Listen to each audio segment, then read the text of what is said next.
maximum thrill power into the roller coaster of tomorrow.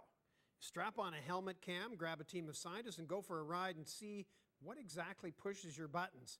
That's what the world's only thrill engineer, Brendan Walker's doing. He joins us to talk about his latest study called the Oblivion Thrill Laboratory. So Brendan, tell me about the study. How are you doing it? We've taken 80 seasoned riders and we're putting them through a series of psychological and physiological tests. And the idea is to try and get an understanding of the psychological makeup of these riders.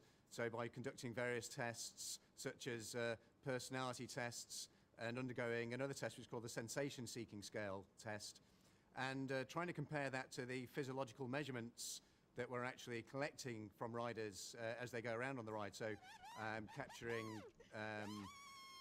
heart rate levels, using videos to monitor facial expressions, and also capturing galvanic skin response of the riders on the ride, which is a good indicator of levels of arousal.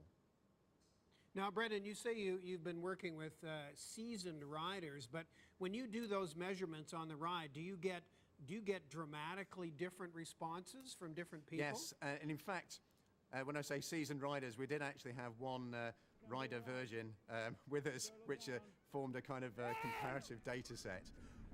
Our rider virgin did exhibit high levels of stress as he went on, and I think looks like he was regretting it as he was going along the ride. But after the first massive drop on the ride, he started shouting that he wanted to go again, and it was the most marvelous thing he'd ever done in his life. So I think for him, that extreme experience, doing it for the first time, because he'd actually never even ridden on any roller coaster before, I think was a testament to roller coasters as extreme thrilling entertainment. Did you also have people who hardly reacted at all to the ride? Yes, we had a series of riders who'd probably ridden this particular ride around 250 times, and wow. We noticed that they'd sort of formed this sort of response that was almost, I wouldn't say flatlining, but as far as an arousal response, it was fairly tame.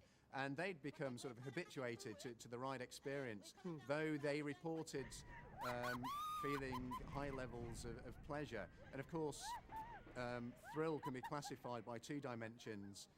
If we can reliably record levels of pleasure, which we're actually doing by using the video to monitor the facial expressions, and also their levels of arousal, which we're using the heart rate monitor and the galvanic skin response. It's actually those two factors together, the arousal coupled with pleasure, which generate thrill. So for them, the thrill of the ride was mainly coming from their sort of the pleasure of the experience itself.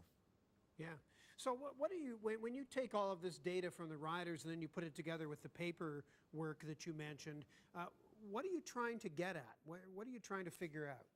Different riders having different psychological makeups react very differently in these extreme situations. So, for example, if we find a rider that scores very highly as a sensation seeker, then they will probably find the same experience rather tame in comparison to somebody who scored a lot lower as a sensation seeker. Now, how does that, in the future, Brendan, how will that help you design more, I guess, more thrilling roller coaster rides for everybody? My personal goal, in fact the goal of Thrill Laboratory, is to design rides in the future that can possibly adapt to riders automatically. So at the moment we're in real time measuring traits such as levels of pleasure and arousal. But if a ride, say for example, were felt to be too extreme for a particular rider, then we could probably start taming it a little bit. So for example, take a very simple example of the speed of a certain ride. We could probably make it go a little bit slower, or for a rider who is finding it a rather tame ride, again, we could probably turn the speed up. I mean, that's just a very simple example, but by being able to control the ride features and coupling that with the physiological traits that we're actually sensing, we can actually make these kind of rides in the future, and hopefully in the not too distant future. Well, if that's the case, you don't want to be paired with somebody who really wants an extreme thrill if you don't. That is one of our largest problems, I think. When you have a group of riders who are experiencing as a collective of people on the same ride, then of course you have to take some sort of normal measure, and there is, you're quite right, you wouldn't want to be riding with somebody who's a high sensation seeker. No.